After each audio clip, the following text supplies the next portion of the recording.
What's up, everybody? It's Chad. We're back again with another episode of Ask Chad Grassy Logic. Today, I'm here with Ashley Gonzales.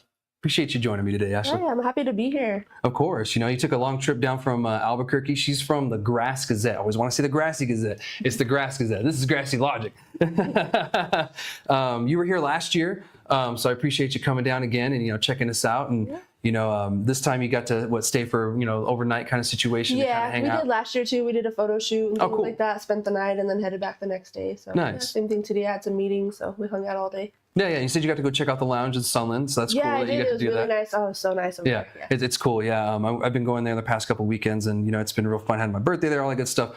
And it's been real fun to hang out there. And I'm like, this is fun. You can do mocktails. They have margaritas and full food menu and all that good stuff. And, they have outdoor consumption. You can go outside in the back and smoke. So a lot of places, even though they have an outdoor area, you can't go outside with your product. You can't smoke out there. So that was really cool. It was the first time I've been at a lounge that I could go outside with my stuff. So that is cool. Yeah, that was really cool. Yeah, so it's really unique.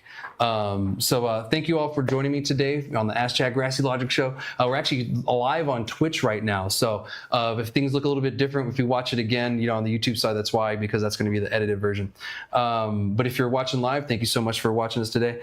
But yeah, so what's new with you and everything since the last time we talked? It's been a crazy year. We launched last year in January. We did a couple issues last year.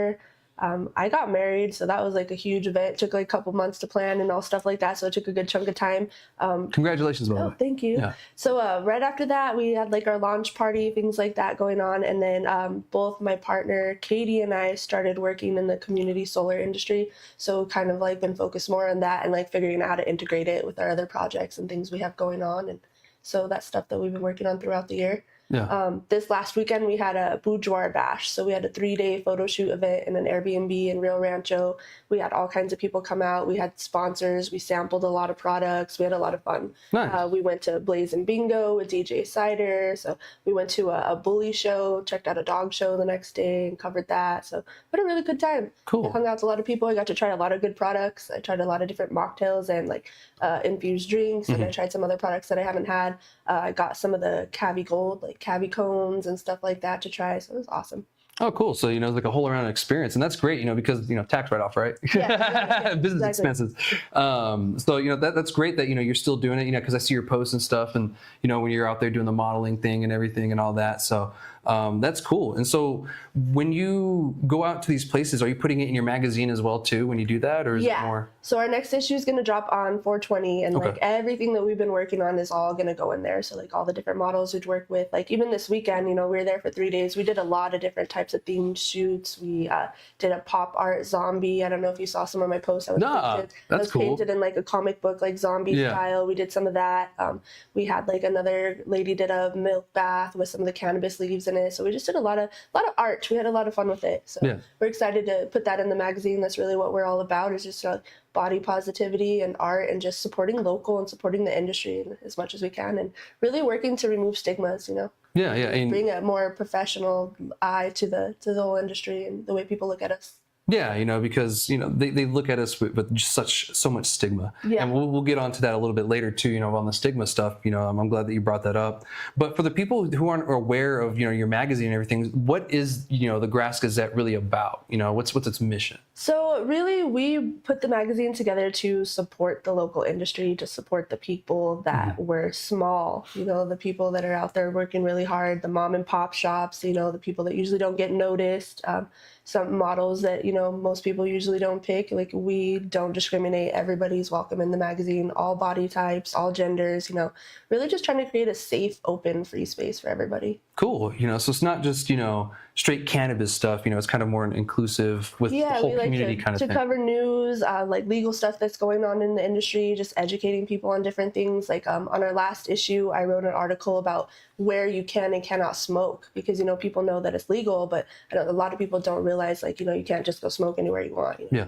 So we did a whole article on that and, what happens if you smoke in a place that you're not supposed to and all things like that. So bringing education to people too. Yeah, and that's needed. I appreciate that, because only so many of us can watch one person or whatever. It's going to take many of us to educate everyone, only one of us can reach so many people. So it's great that, you're like, yeah, let's educate people more, because not many people want to do that, Yeah, no, we want people to be safe and we want to keep everybody out of trouble. Yeah, for sure. Like, why would we want people to, not enjoy this freedom? You have to do it right, of course. Exactly. There's rules when it comes to it. Exactly. There's still rules, and we still got to follow them. So, we lead by example and make sure that people understand the rules and know what happens if you break them and things like that. So. Yeah. Because I've had people tell me, like they'll move from, New York or California or something like that. And like, man, this is like real freedom here, like you have legal weed, like you guys have more control of your bodies here. Like, like it's a little more, not as crowded as other places. You're like, feels nice. I can live out in the middle of nowhere and feel like great. It's crazy growing up here and living here and then like traveling other places. You're like, oh man, I'm going home. I can't do anything here. It's like, oh wait, I can't do that? Yeah, well, I'm in trouble for what? Why is this cop mad at me? Yeah, I don't understand what I did. At home, this is fine. Yeah, I was like, so why is this frowned upon? I think there was a time that I got in trouble in Texas and I was like, well, at home I do this all the time. They're like, you're not at home. You're like, oh, I'm sorry. I'm going back if you let me go. I'll leave right away. Right now. So where can people find your magazine right now? Is it at shops, or do you, is it digital? It's digital all the time on grassgazette.com. You can find the magazine, find all of our different issues. With this issue that's dropping on 420, I plan to invest a lot of the money that we get in like sponsorships and ads just into printing and just distributing it everywhere. Yeah. So like anywhere, if anybody has a business that's cannabis related, or even if it's not, anybody that's interested in having a stack of the magazines, when they come out, let me know, because we are going to be covering a lot of the printing, and I just really want to distribute as much as possible. Really get the word out for the people that we do have and the sponsors that we do have in the magazine. So. Nice. Yeah, that's great. And there's been, so many different magazines that have come and gone, or, that, some are still here today, ish, in our industry. So it's great to see that, you're pushing along with it too. And your approach is a little bit different, than the other ones. The other one's like, oh, we want to showcase this dispensary, and then maybe have this particular person write an article who, no one really knows, or like, oh, this article came from somewhere else, we're just going to put it in here or whatever. And so it's great that you guys are coming up with all original content, and all that stuff. So it's great, you're going out of your way to get the content, not just staying in like the Albuquerque metro. And that's where a lot of the magazines usually focus, is the city they're in. Exactly. And you guys are branching out to the whole state and going to different areas to check it out. And I really appreciate that too. And when people think of New Mexico, or they see New Mexico magazines, whether it's cannabis or like a lot of industries, there's a lot of the same culture, the lowriders, the same type of models, the same type of look, the same type of music, and like there's so much more to New Mexico culture than that. And there's a lot of art here. There's a lot of really neat stuff. So we want to showcase all of it, kind of get away from it, that other stigma too. We have more than just, low-rider cars and models on them and stuff like that. We're not just Breaking Bad. Yeah, exactly. Yeah, that's still Albuquerque. Really, that's the image that people have of us, and that's a very huge, very much a part of our culture. The show's pretty on point. It's pretty accurate. Yeah, for the most part, it really is.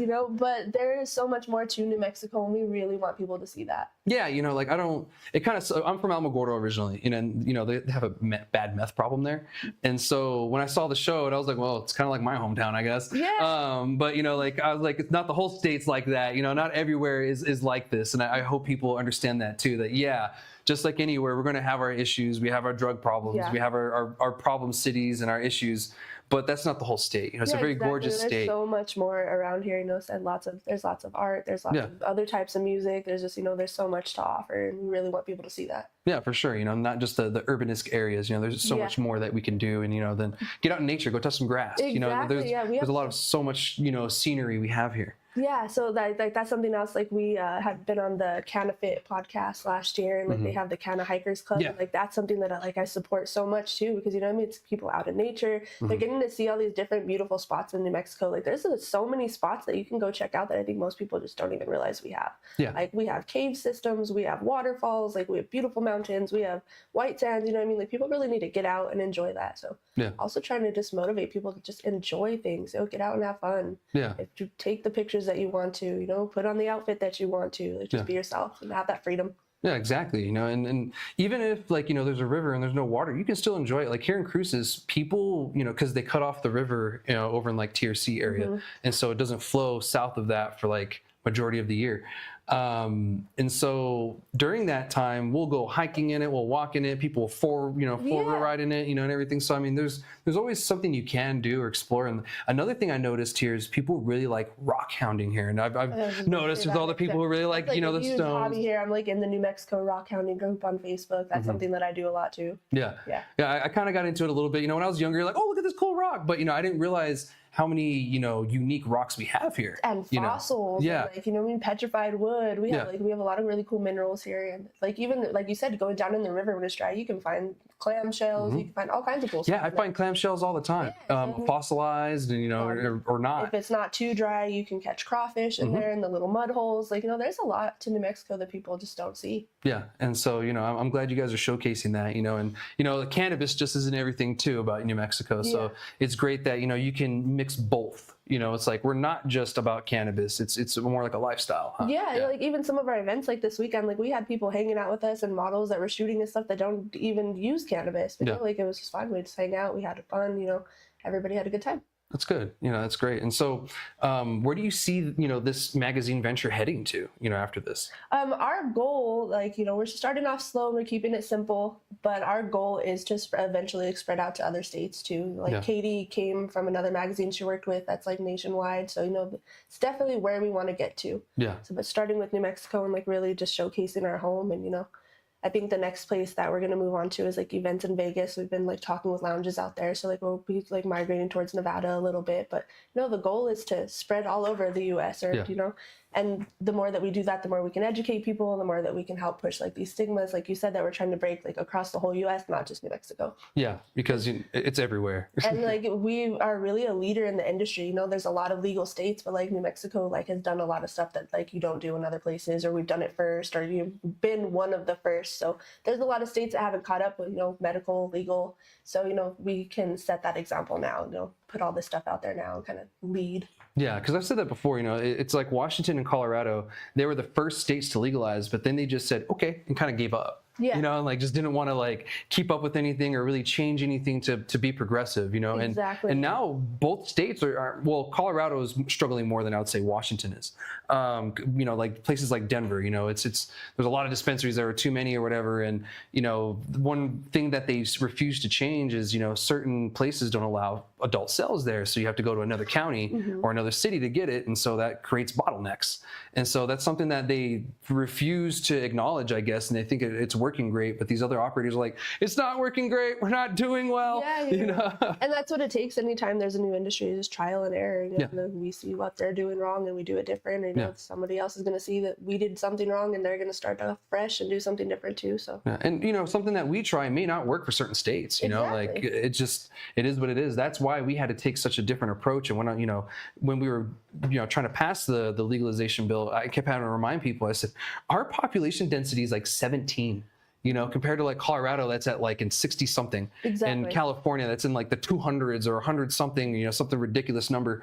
We have to do this right, because if not, we're going to screw it up. We're so rural, we can't allow cities to ban cannabis sales, because we're not going to have that many cities allowing cannabis sales, and then we're going to end up with this weird bottleneck, and you're going to have people traveling 3 hours sometimes just to get some cannabis. Exactly. Or there's been times where before Arizona wasn't legal, but Nevada was. And then, going through, you buy something at the store in Vegas and you drive an hour into Bullhead and get pulled over, and now you're arrested for it. Yeah. And same thing, it needs to be consistent. Yeah. It just brings a lot of confusion. It does. And I mean, I guess it's something for the magazine later on too. You guys can kind of write about, something for the journeys and stuff. So that's great. Well, let's shift and talk about this solar panel thing. You brought it up to me before, and I'm kind of curious myself about it too. So, what is it, and what are you kind of trying to achieve with it? So everybody thinks when we are talking about community solar that we mean rooftop solar, and we don't.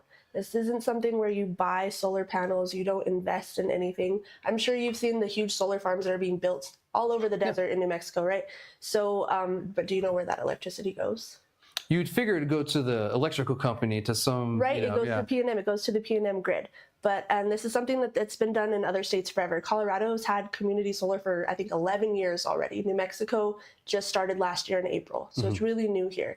But what it does is it lets you connect your utility like through P&M. Some of New Mexico's XL, some's El Paso Electric. Yeah, and I we're think you El guys Paso have Electric here. here. But basically, you're just agreeing to connect into the grid through your utility, and you get that renewable energy, and you get up to a 28% discount on your electricity for low income. Yeah. So basically what it is like in Colorado, things like that, it's been done differently. In New Mexico, when they brought it here, they're like, if you're going to bring all these big projects that make a lot of money, we're going to put a rule in place that you have to allocate so much of the electricity to low income population and small businesses. Yeah. So what I do is go in and fill those spaces with people that are low income, people that qualify. So we go in, the state requires them, they can't power on until they give away this much space. Ah, okay. So what it does for you as a customer is it reduces your electricity costs for up to 28% with credits from the solar farm. Yeah. So like they put energy into the grid, and then the people who participate in the program get the credits for that electricity that's going into the grid. You get that discount. Yeah. So, and it's income qualified, but the margin's pretty high. Like 80% in New Mexico qualifies for this program to get that full 28% discount. And like small businesses, I think, get around 10. It's different depending on which solar farms you're working with and stuff, but like genuinely it's sitting like around, for low income, around 28%. So the way this benefits the cannabis industry, whenever small businesses, small grows, they're able to participate in that, use a lot of electricity. So indoor grows, fans, lights, everything like that. Especially for the micros. Exactly. Yeah. So like some of these people are paying crazy amounts for electricity. So to be able to drop that by up to 28% is huge, or like as a business up to 10%. But as even further, people that are medical patients on a fixed income, on Social Security, growing your own medicine sometimes is not possible just because of the cost of the energy to do it. It's too expensive. I talked to someone yesterday, their bill for their grow is like $700 a month, So this is something that someone that's on a low income budget who's trying to grow their own medicine, like this could benefit you because you can drop that cost enough to like where maybe now you can afford to grow your medicine. Or, people that are struggling, get on this program because this is an opportunity for you to save money on that energy. Yeah, and you figure, like on $100, 28%, I'm going to save some money, but on a $700, bill, 28%, that's a difference between, some groceries or not. I know, especially like people, even if you're not growing, people that have a lot of family members in the house, this is the time where a lot of people are living together. Everybody's either piled in one house or you've got an RV plugged out back with, half your family out there. Like people are all having to live together. The cost of living is just too high. Yeah. So like people like that can really save a huge chunk, and like you said, it makes a difference between buying dinner or buying groceries this week. That little bit of money doesn't seem like a lot to some people, but to some people that are penny pinching, it can make a huge difference. Yeah, for sure. So, and it also just brings an opportunity for everybody to equally like be accessible to green energy. Because like so far, only people that own their home can afford the system, have a roof that can support the system, don't have trees blocking the view. Like there's so many factors that go into it. And you got to clean them. Yeah, and maintain them. Like, so there's all this stuff that goes into it, and that makes it to where it's not accessible to everybody. So, and my concern with solars is obsolescence. So technology advances as years go on, and so as years go on, my panels may start, not producing as much power as they were that my house requires. Exactly. And so, like I'm going to need to upgrade and update them eventually, and I'm going to have to, be the burden of the cost. At least with the program like this, you're not burdened of any of those costs. Yeah, you don't have to worry about any of that. You're just getting to participate and, really reap the benefits of it while supporting green energy. Yeah. And it just makes it to where, like I said, it's equal. Everybody has access to it now. It's not something that just people can afford it. Are able to do it. And, I don't know if this, helps out. Do you know if the micros qualify for like some kind of green energy rebate or something like that for using the system for this program too? I don't think there's anything like that. Like it's not like the same as like the tax rebates and stuff as for like the lights and system stuff for your house and things like that. No, I think like it's just you really reaping the benefits or just getting that discount and also just supporting the green energy. So like you can log into your account and it shows you, your how much energy you've saved, how much money you've saved, how you participating has impacted the environment in your area. It gives you a whole breakdown of that. So it's not just about saving money. Sometimes it's just people want to support this. There's a lot of people that support green energy, but they can't afford it, or they live in an apartment. This is for anybody that has like a P&M utility, XL. What was the other one? El Paso Electric. I always forget here. It's weird because it's El Paso. Yeah, and we're so close to El Paso. We get the El Paso news. I don't get the KOB or anything like that. So Alamogordo does. That one always throws me off. The El Paso Electric is actually, there's New Mexico customers on it. But so it's just like I said, it opens up an opportunity for everybody to be able to participate in green energy doesn't matter if you live in an RV, if you have an electric bill in your name, you can participate in the program. That's great. I might have to hit you up on that because, you know, like, why wouldn't I want to save some money? Exactly.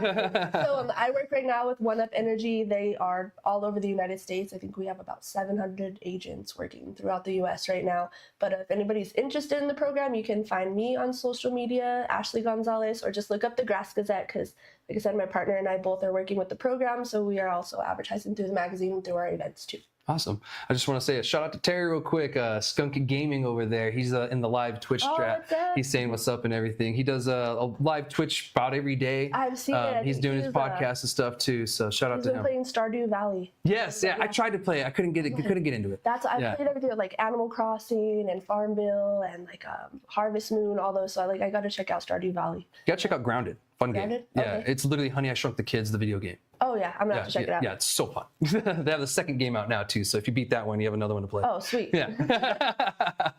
I keep telling him to check it out, but you know. Anyway, so I just want to say that. Thank you for the chat and everything, and thank you for that. You know, that's some really great information because I was unaware of any program like that existed.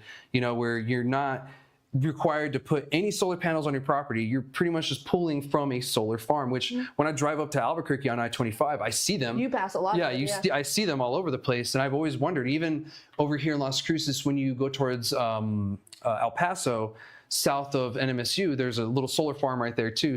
Before it churns from I-25 to I-10. It's so weird, you know, it just turns to I-10. I worked on a project out in Roswell where it was a resident on his own property that put a small solar farm and then put the community solar program just to benefit the community there. So it's really neat. There's a lot of stuff.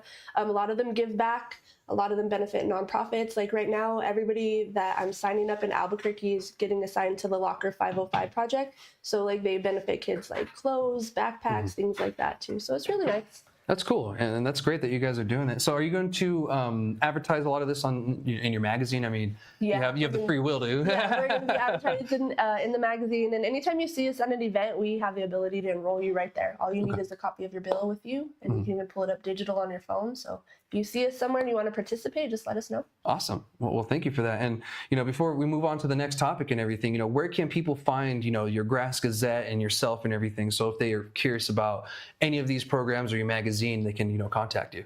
So they can find me on Facebook under Ashley Gonzales, and they can find us on Facebook and Instagram under Grass Gazette. Or if you go right to our website, grassgazette.com, you can find all the links to our socials right there, links to our articles. Like there's a link to the last time I was on your podcast there. So everything's just all there in one place on the website. Yeah, and just let you guys know, some of you are probably going to ask, it's Gonzales with an S. Yeah, Gonzales with an S. One S, not, it has a Z in it, but it's the last S. He was asking me earlier, and I didn't know what he was talking about for a second because I just got married, so I forgot that was my name. That's pretty funny. So, well, I appreciate you joining me today. It's been a great conversation, especially, with the solar panel thing. So I'm sure a lot of people will appreciate that. And I wish you nothing but, luck with the rest of this magazine thing. It sounds like you guys are doing great. You're doing a bunch of cool stuff. I see you out there all the time and events and stuff. And so we've done a little bit of everything. I even did the air races in Roswell this year. That was pretty cool. Oh, it's dope. Watch airplane races for a whole week. Yeah, all kinds of different jets, like vintage planes. It was really cool. You have to check out one of the air shows on one of the bases sometime soon. That's pretty fun too. Yeah, the same thing that they did, like different things in the sky and flips and things like that. So. Oh, Spaceport America. You got to check that out sometime. Where's that? When you're going up north towards Albuquerque, it's right before Hatch. It's out in the middle of nowhere. It's where the Virgin Galactic sends the spacecrafts, the aircraft into the space. Very cool. Yeah, so if you get lucky, I don't think they're going to be shooting anything like anytime soon because they're working on like new stuff, but they do tours out there. So I think you can, schedule a tour with them and go check it out. It's actually pretty cool. Very cool. So, but thank you so much. I appreciate you joining me. I look forward to, keeping this conversation going. So let's jump on to the next conversation here and everything. And guys, go ahead and give them a follow. Like you said, all the stuff that, she told you where to contact. But next, I'm going to give you guys a quick New Mexico legislative update. I know we didn't have an actual episode last week because I had the interview with Deb Holland. Hope you guys enjoyed that. I'm going to try to get more candidates in here who are running. I know we have a weird kind of election cycle going in the Senate, in the New Mexico Senate, in one of the districts. There's no one contending. So because all the Republican candidates didn't do the paperwork in time or didn't do something, and so they got disqualified. So he won already. They're running against nobody? Yeah, I think it's Heinrich. Yeah, I know. Yeah, and it's happening on, on all sides. It's happening on the, the Republican side, Democrat. They're kind of going at each other for, the standards and stuff. So we'll see what happens with politics. It gets a little bit crazy, but yeah, I thought that was a little bit crazy. I was like, it's nuts, man. So yeah, congrats to him. I guess he won already. But for the New Mexico state legislature, for the in-state stuff, nothing cannabis really happened other than that, SB 294 bill that I told you guys about that actually we killed and we got the legislature to get rid of. However, that doesn't put us out of harm's way. What they were wanting the CCD to do was to enforce the rules that are already on the books. And the CCD was telling them that they haven't been enforcing a lot of the rules for packaging because whatever reason. And the legislature just was kind of called a bluff. Is what I kind of feel. Is they called their bluff and said, well, if you haven't even tried, how do you know this is not going to work?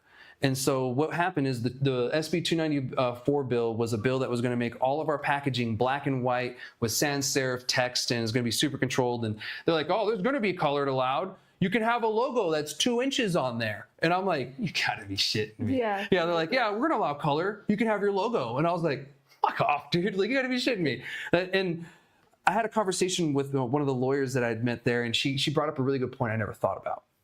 When you do that, you create a blueprint for the traditional market to create illegal packaging because they base it always off of legal packaging. So all you're going to do is just create more of an issue because they're going to take the packaging that is now legal in black and white and just make it their packaging, the same way. Like they do now. You see the California Which is even stuff. easier because they don't even have to buy colored ink now. Exactly. It's cheaper on them. Like, cool, you made our life easier. Yeah. So packaging never really deters kids from doing much. Like I saw this article and I didn't know that it was a thing. And someone actually sent it to me a few days later too after I read it.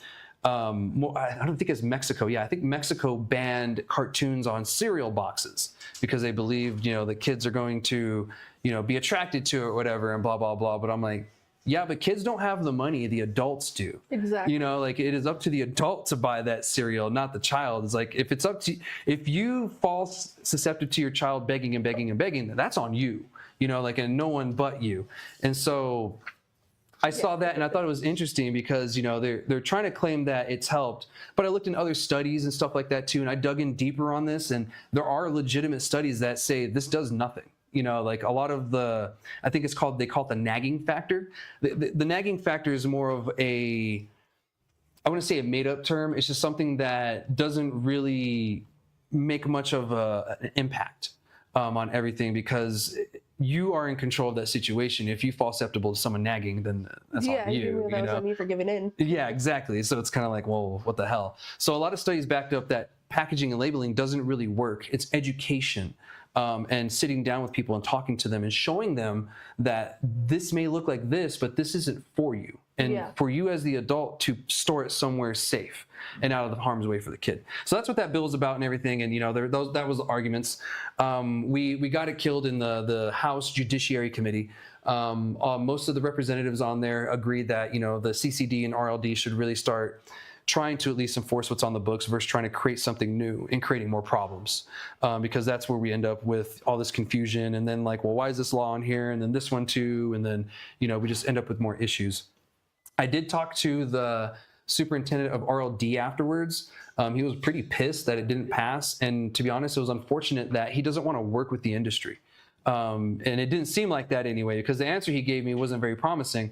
I said, well, I hope, in the future, you could work with us on issues like this. So that way we can maybe work on a bill that is more favorable. He said, okay, we'll see. And I was like, okay, I take that as a fuck you. Yeah, that's like, it's not even going to. Yeah, I take that as a fuck you. And I'm like, all right, well, this is his last few months in position because we're having an election in November. Whoever wins that is most likely going to appoint someone else. So he's pretty much done. And I was told that he did this because he wanted this to be a part of his legacy. Or something like that. I don't know. Because you could tell he really, really wanted this bill to pass. He was really upset it didn't.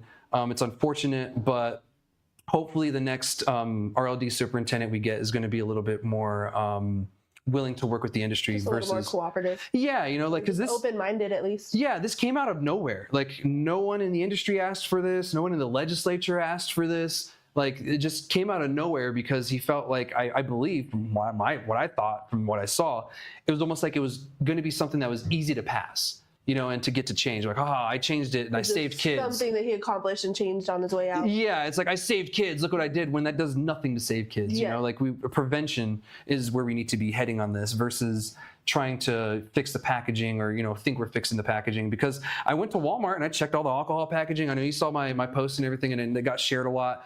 That stuff is more kid friendly than anything that you see in the cannabis stores. Yeah, so like after I saw your video, I went to Walmart, I looked around a little bit myself, and then like I did write an email to all the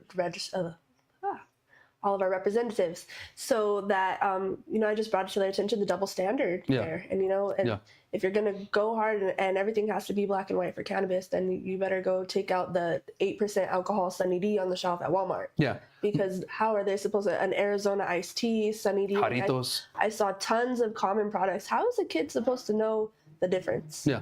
And like some of that stuff is so sweet that they could probably even drink it and not know the difference. Yeah, for sure. Like the Sunny D, I'm sure tastes amazing. Yeah. Yeah. So, that's dangerous. They're not only putting out packaging that's colorful and, attractive, they're taking products that these kids know and putting alcohol in them and putting them on the shelf. Yeah, we're not allowed to do that. We're not allowed to have a Reese's package in the dispensary. You can have something that is comparable and you call it something else because it's your own brand. But at that point, it's not Reese's, it's something else. But to take a name brand item and put it on the shelf, and especially like Sunny D was the one that like really got me. Yeah. Sunny D is not something that adults go grab. Like that's something that goes like in your lunchbox and to go to school. Yeah, like I haven't drank Sunny D in I don't know how long. Yeah, me neither. So it was crazy to me. Like who the heck decided to put alcohol on that? And why? I don't either. I mean, I don't get it either, other than like the little juice packs that we have to I can't think of the name right now. The Capri Suns? Yeah, Capri Suns. Like Capri Sun I would get, and I think they actually did do Capri Suns at one point too. I think they did. I think so. So like, it's just that at the end of the day, it comes down to like, it's your responsible as an adult, like your responsibility to take that product home and make sure your kid can't get it. Like they got to keep it somewhere else. But that's not the case. If you go in most homes, there's beer in the fridge. Right there. Accessible there to the kids. And then that's just the point of like, that's your job as a parent to teach them to keep account on how many, and what I mean, regulate it in however way you have to that works for your house and your family. But there's that responsibility there, and like we have that same responsibility. Yeah. And like all of us take it very seriously. Like I know dudes that have a separate fridge in their garage with a lock on it for their beer and liquor. Yeah. And that's where they store it. And then, but there's people that just like would throw the Sunny D's in the fridge with all their regular groceries, and it just comes out people are different, people parent different, people, have different senses of responsibility. And and in New Mexico, there is a law where you are allowed to give your child alcohol if you bought it and they consume it at home. That's legal. So you're not allowed to do that with cannabis. I did not know that. That's crazy. Yeah, it is. Even if there's a medical need, you can't do that with cannabis. Yeah, they have to have a medical cannabis card, and then you're the caregiver. Yeah, exactly. But it's not like, this happened, they have these symptoms, and I know this medicine's going to make them better. So no, that's not an option. This whole process so that I don't go to jail for it. Yeah, and I don't know where that came from, because Texas has something similar. I was like, I get it. Some moms put, a little bit of liquor on the kids' gums or whatever, and that's supposed to help. I don't know if that's the reasoning for it or whatever, but I think there's products on the market that are a little bit better for that these days, and something like that. We're not in the 1970s anymore. Grandma did that because there wasn't things on the shelf. Yeah, there wasn't anything for it. We've got all these things now, especially stuff to calm kids down and put them to sleep. There's like every version of melatonin and herb you can think of on the shelf. And so even now, some kids, the CBD's over the counter these days. So even that helps, sometimes too. So that's pretty much all I had for, the New Mexico latest update. I just wanted to update you guys, and I'm glad we got into that conversation too, because there's some really good points, for going further and everything. I hope that RLD, and CCD, works with the industry a little bit more and works with us, because I really don't like fighting against bills that waste my fucking time. Yeah. I really wish I had time to focus on that tax bill, on some other bills that would have helped New Mexico. There was one that was going to allow medical cannabis patients to use their medical cannabis in a hospital, and to bring it with them, not just the hospital to provide it. You can bring your own and you can use it there. Like that is something that should have passed. Oh, that's something that should have happened a long time ago. Exactly. There's a lot of people that could have benefited that for years already, Exactly. And so instead we had to waste our time. It was only 30 days. We only had a few weeks to work on this or on anything. And so I was like, oh, cool, we got some good bills. And this, BS bill dropped. And I'm like, oh, great, here goes a waste of time. This is going to waste at least 2 weeks. Yeah. And it did. It wasted about 2 weeks. Attention away from the things that are actually important. Yeah, because we had to get all the information out, assemble all the troops, pay attention to everything. And then the hearing finally happened. And then it was a big waste of time. So I hope next year during the 60-day session we get some really good bills for the industry. I hope whoever is in charge at that time, because by that time we're going to have a new governor and a new administration. Who it is, don't know. We'll find out come November. But I do know that we're going to have a different set of people that we're going to be dealing with next year when it comes to many different levels of our government in the state. So I just hope that they're willing to work with us so that way we don't have to keep fighting each other. Yeah. You know, I don't like doing that. I'd rather work together and kind of figure something out, or maybe come to some kind of agreement, because it's not fun, you know, driving 4 hours to fight, you know, for something that's not beneficial to anybody. Exactly. So yeah, and you know, before we move on to the, you know, my next update and everything, what are your you know, final thoughts about all that? You know, my biggest thing that I'm hung up on is the double standard. Yeah. You know what I mean, like, if you really want it to be that safe and it's that big of a deal, okay, but then like the alcohol needs to have the same type of packaging. Yeah, I agree. You know, like, if they're going to do that, you're going to make us have everything black and white, but I could still go get a Sunny D that's, you know, 8% alcohol at the store, and why? Yeah. What's the point? And my dad, that's not protecting kids. Yeah, and even far as, you know, my dad only graduated high school in the 80s, like the early 80s is when my dad graduated high school. He told me when he was growing up, beer was still in a can and it said beer and it was black and white, and they still drink it. Don't get me wrong, back then the drinking age was lower for him, and they raised it, you know, shortly after when he got older. But still, you know, younger groups of kids were still drinking it. Yeah, they knew exactly what it was. They know what it is before they even go to get it. It doesn't matter what it's inside. Yeah, exactly. They were already determined to do that. They've already made that decision. Yeah, and you know, there were teachers, and you know, I spoke to several teachers, you know, about this topic, and they were laughing at me before I even finished what the bill was about. Like, that's not going to do shit. Yeah. It's like, we don't even look through their bags. They don't care. Yeah, like if they're just going to put it in another package, if that's going to be the case. Yeah. You know, like they're not stupid. You know, so they're like, it's not going to do anything. No, it's just going to be an annoyance. Spinning wheels for no reason. Yeah, making changes that, you know, seem good but don't really do anything, and the legislature agreed. So that's it for that update for the legislature. We'll see what happens next year, and that's the only NM legislature update you're going to get for the rest of the year, because, you know, I don't see an emergency session popping up that's going to deal with cannabis directly here this year. Maybe something on public safety, guns, or something like that. Because I don't think they passed something in the legislature. Hopefully don't, you know, bring up more special sessions for crazy things. So we'll see what happens. But next year, we'll more than likely run into some cannabis bills during the legislative session. Now I'm actually going to talk about guns and cannabis because we have a federal update when it comes to the courts.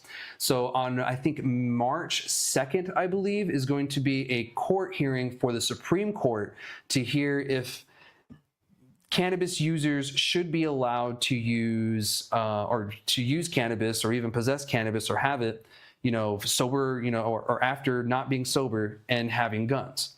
Because for the longest time, you know, even possession of it being in your system, of course, you being high on it, all really barred you from, you know, possessing guns. And there's been lawsuits before. This one guy, I think he was in California. This was years ago. It was my early advocacy days, and, you know, that's how long ago it was, over 10 years ago.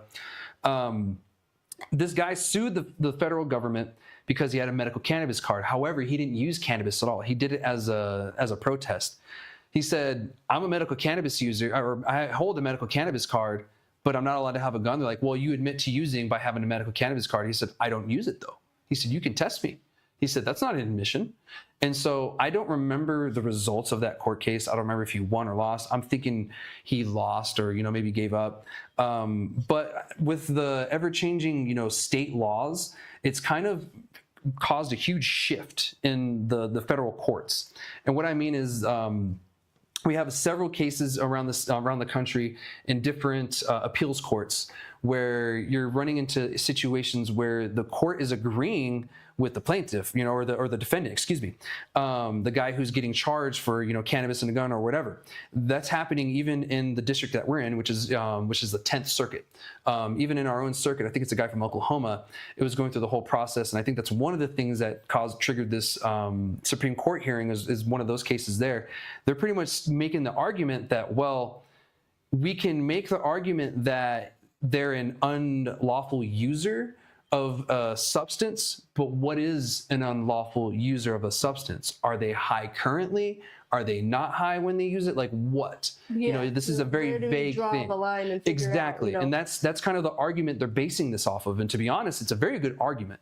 Because, okay, what is an unlawful user? You know, what are you defining this as? You know, because definitions are very, very important when it comes to law. And don't get me wrong, and in general they are. But in law, they're very important because they can vary. And so if they get a definition of, well, the person has to be not sober, then they can make the argument, well, then it's only legal if the person is currently high on cannabis in possession or using a gun, correct? And so I think that's the basis that they're going to be using for this. And to be honest, like I said, that's a good argument. And there's some other ones too. You know, is this constitutional? You have people who are alcoholics, you know, people who drink and they own and possess guns, and you know, the world doesn't end. They don't ask you on the application when you're buying a firearm if you drink alcohol, but they ask you if you use cannabis. Yeah, because the law is any substance. It doesn't matter if it's illegal or not. You are not allowed to be not sober while in possession or using a gun. Yeah. You know, it's very clear. So maybe that should be a question. Are you an alcoholic or do you suffer from alcoholism? Yeah. You know, like make it fair. How many times a week do you drink before we let you purchase this firearm? Yeah, you know, like are you drunk the next day when you wake up, when you go shooting? You know, like, because that's a thing. If alcohol's still in your system, are you still dangerous? Exactly. You know, and we could even make the argument, you know, that coffee is a drug. But, you know, is it going to impair you to the point where you can't use a gun? I would say not. But, you know, it does do things to you like a drug.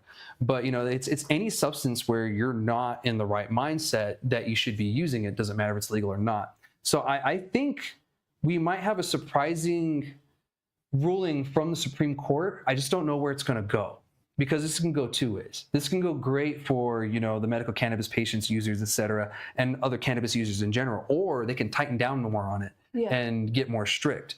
The Supreme Court these days is very wishy-washy. It's hard to predict what they're going to do. And to be honest, it's hard to predict what they were going to do in general, even in the past. But these days, I have no clue. So I can't tell anyone what they're going to do, what they're going to say, or what's going to happen because of that. I mean, Gino, I don't know about you. What do you think is going to happen on that one?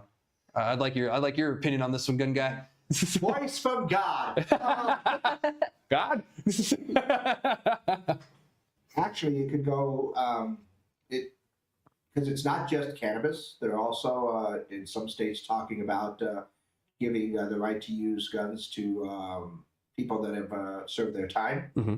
And so they are convicted felons, but depending on what they're convicted of and other things like that, that they would be able to get their gun rights back, as well as some of the voting rights as well for some of those. But yeah, there's several movements that are going on. I don't know if it's going to take a Supreme Court thing as well, if it's going to take the reclassifying, you know, what cannabis is, because if it's reclassified and it's an illegal medicine, you know, I probably would not be good right now to go fire a weapon, but I've just done too much Benadryl. Exactly. Yeah. So and that's over the counter. And that's over the counter. Even technically, you can get a DUI for being too tired to drive. Yeah.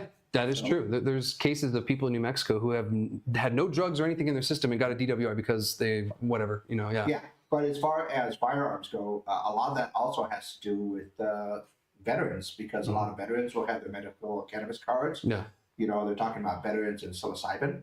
So, you know, are we going to tell our veterans that carried a weapon, you know, in combat to say, like, no, you can't own a gun? Now, that's just not. That's crazy. And we're some of the most qualified and trained people when it comes to weapons. Like, you don't know how much my eye twitches when I see most regular civilians like holding a firearm or using it. Like, I want to scream sometimes, like because somebody picks up a pistol and doesn't check it. Like someone grabbing it by the barrel and just looking straight into it, or, you know, handing me a loaded weapon and I'm sitting there clearing it and they're looking at me weird. I'm like, dude, you handed me a loaded weapon. I'm clearing this bad boy. You know, like, I'm not going to be responsible for shit.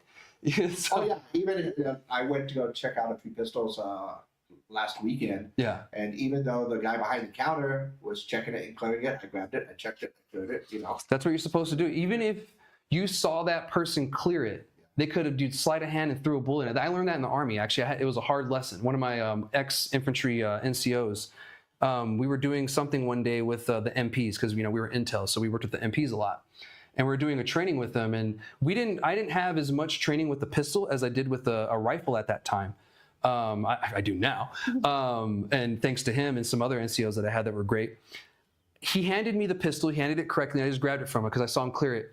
And he said, "Stop right there." He said, "I could have put a bullet in that." and you could have been responsible. You didn't clear that. And I was like, but I saw you. He's like, it doesn't matter. He's like, if you know it's clear, when I handed it to you, you really don't know it is until you do it. Yeah, and so I was exactly. like, Roger that, you're right, Sarn.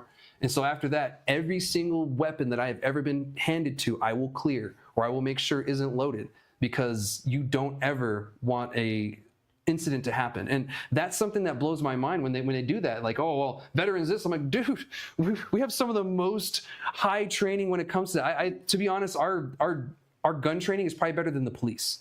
I don't know about accuracy wise, but when it comes to gun safety, it's better than the police. So I used to actually do risk management for the police department. That's what I went to school for, was risk management and safety. Yeah. So I have worked with the police department and been in their trainings and stuff like that. I can tell you it's not as intricate as what you guys do at all. No, they're like flagging each other and none of it. Yeah.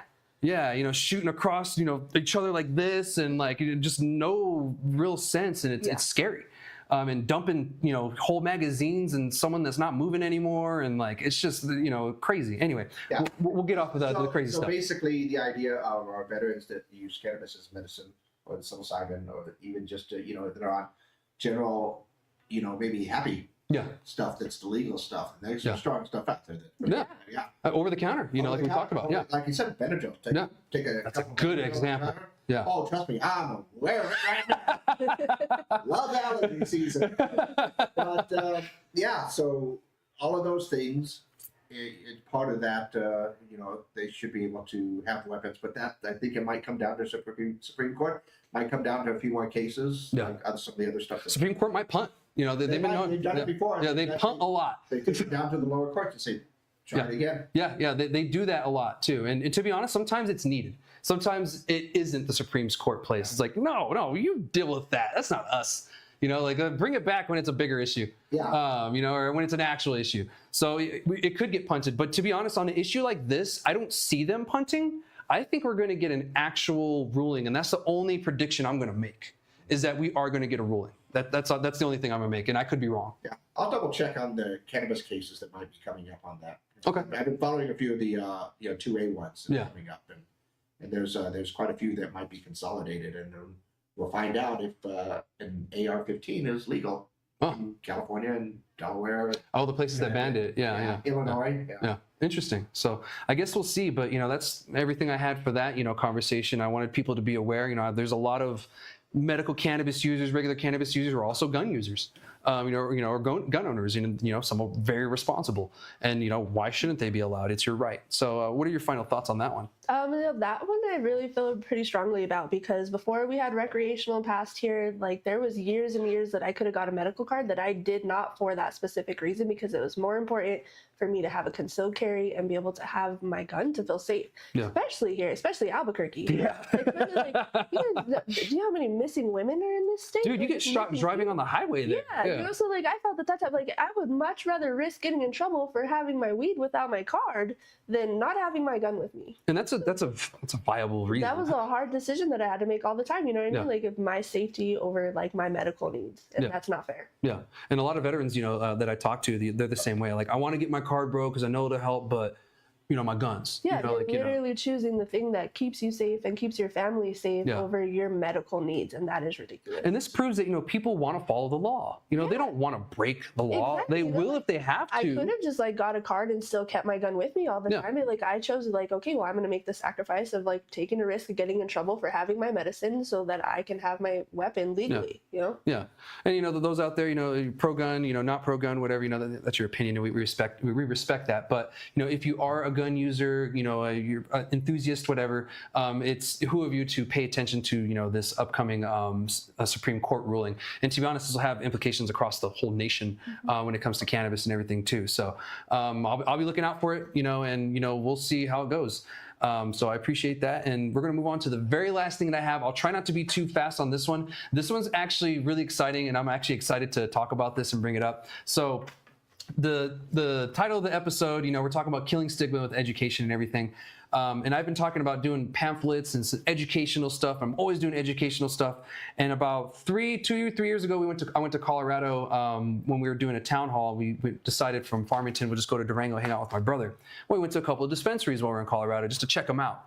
well, we ran into these pamphlets while I was there, and I was like, interesting, very informational. You know, it shows you the size of a dab. You know, it gives you all kinds of information, but it was state sanctioned, and I fucking hate that, because when that happens, you get information that it has to be on there that is sometimes right, sometimes not right, Yep. sometimes it was right, but not anymore. Or sometimes it was written by someone who's never used cannabis in their entire life. And like it's big boogeyman scary kind of stuff. So I figured before we get to the point here in New Mexico where our government says, hey, Colorado does that, that's a great idea, why don't we do that? I'm going to go ahead and just do that, you know, with the industry.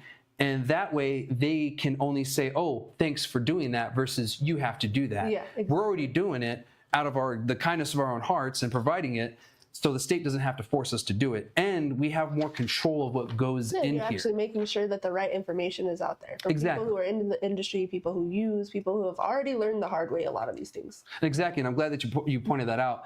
All of this information in here, for the most part, was from the industry. I hit up operators, I hit up bud tenders, you know, I was talking to other people in the industry. I was getting information on what needs to be in this pamphlet. And I'm excited that it turned out really well, but I'm also excited that I have the first 6 right here, and I'm going to give them to you. I was so excited about this. I'm so honored to get the first 6. So I love stuff like this. I think it's really important. It's like something like I said, another mission of the magazine is really educating, breaking stigmas, and, you know, helping people learn Yeah. the safe ways to use cannabis. 100%. And I know you're on the similar mission. And, you know, what I want you to do is I want you to take these 6 to the most high-speed dispensary operators you know, or bud tenders you know, that you know are going to use it. But what I want them to do is I want them to write on it and tell me what needs to be added, what needs to change, and what really needs to happen with this going forward to make this really viable. If you could do that for me, that'd be Yeah, because great. making this a collaboration of everybody in the industry is just going to make it really successful. Community effort. It really you is. know, like that's what this is really going to be. Is this is a straight up community effort, and this is just a start. I can't get to Albuquerque all the time, so I figured I'll start with you. Yeah, perfect. No, I'm going to be going around the area and doing the same thing. So I hope they enjoy that, and I can't wait to see, you know, what they say and everything. Yeah, the other ones have some blank spots in the back so they can write, but one of them that you have is the full one. Awesome. So, and then I was out here this week too, because I have some of my team for community solar here in Las Cruces. So like I'll be coming every few weeks out here too. So I'll be able to pick them up with everything in the notes and bring them back to you too. Okay, perfect. That'd be great. Thank you. Appreciate that. Yeah, so look out for that. If you're one of the lucky few in Albuquerque or in that area that get one, hit me up and let me know you got it. I want to hear your direct feedback on it, but I also want you guys to go ahead and hand jam all that good stuff on there and then get it back to me. We'll make some changes and stuff, because I'm going to go ahead and grab the top one. What it looks like right now is most likely not going to be what it looks like when we're done. I'm going to give everybody, which camera are we on here? We're on this one. There we are, around this one. So this is what it looks like in the front, and then we open it up. Oh, it's this one now. No, flip it. Flip it. Oh, there we go, on the back. So this is the front right here, and this is the back. I know it's a little hard to see on this because we have the blue screen. If you can go back to the other camera, it was actually showing that better. There we go. There we go. We have stuff here. The one I really want to point out is right here, storing cannabis safely. Now, this talks about storing cannabis away from your kids and having conversations with them about cannabis and the use of it and how storing it and how it's not meant for them. That is something I wanted to add in there to make sure that it's in there, so that way everyone knows, you know, we don't have to keep repeating it. And this pamphlet is meant for everyone. Yes, we want to make sure that new patients, new users and everything are getting stuff like this, but this is for everyone. I mean, there's even emergency contact information in the back, the CCD, New Mexico Department of Health, poison control. I have dispensary lingo, you know, we have some definitions in there for it. We even have, like in Colorado, what the size of a dab is on here. And we went further to like recommended temperatures. I know it's hard to see on the camera, but recommended temperatures. So this is going to change. We're probably going to add more. And someone even told me I should have added cells in there. I was like, you're right. I'll make some space and add cells in there. Yep. So thank you so much, and good luck on that mission. Good luck to the whole industry actually on this mission. Yeah. I hope that it's going to be a great collaborative effort. I'm going to do my due diligence down here in the South and sharing it as well too, and having conversations. I have it on my social right now. I'm going to be posting actual like screenshots of what it looks like here soon, so that way you guys can actually see what is on there. There's going to be typos, there's going to be space issues and stuff like that. This is just the rough draft. I even got called out on the Seguro, cactus in the front right there. We don't have those in New Mexico. I used the Canva element tools, and that was one of the things that kind of popped up, and I just threw it in there. Yeah. And I was like, I'm going to get called out on this. I know it. It's a yucca. It's a really fat yucca, okay? So, yeah, I mean, I'm really excited for this. A lot of people in the industry seem like they're really excited for this. And to be honest, I think a lot of consumers don't realize this right now, but they need this. They do. Yeah. And I think it's important, like you said, to be ahead of the game before it becomes a regulated thing. Like, hey, we're going to make sure that it's done correctly. Yeah. Like I'm going to make sure that this isn't state sanctioned and that we have full control over this. This is totally open source. Awesome. So yeah, thank you so much. And I just wanted to, share with you all that, this is going on. So look out for one of these coming to a dispensary near you here in the next few months, hopefully. So yeah, I'm excited. And yeah, but if you are an operator and you're curious about this, I'm going to be emailing this file for free to everyone once we have it finished, because information like this, it shouldn't cost money. Yeah, I think it's important to let people know that you did this for free and that you're distributing it for free, and this is just something you did to help the industry. Of course, yeah. This is 100% free. I'm not charging anybody for this because you guys are going to be printing it out, not me. So I'll send you the file. You guys print it out, fold it, and stuff like that. But all the information will be given to you, so that way your customers, consumers, and everyone that even visits New Mexico will be more informed. Because I even have a thing in there about reciprocity. And so, like that's something that people need to know if they're visiting. Yep. So that's everything I have. Ashley, thank you so much for accepting this mission with me. I'm so happy to be back here too. Me too. I appreciate it. Yeah, of course. And I'm excited to see where this goes and everything. And thank you all for watching this week on this episode of Ask Chad Grassy Logic. We'll be back next week. And thank you all for on Twitch for watching everything. Skunk Gingham over there with the cool comment and all that. We'll be back next week with another episode of Ask Chad Grassy Logic and more stuff. So make sure you like, subscribe, whatever you got to do to stay in the know. All right, shoots. All right, bye guys.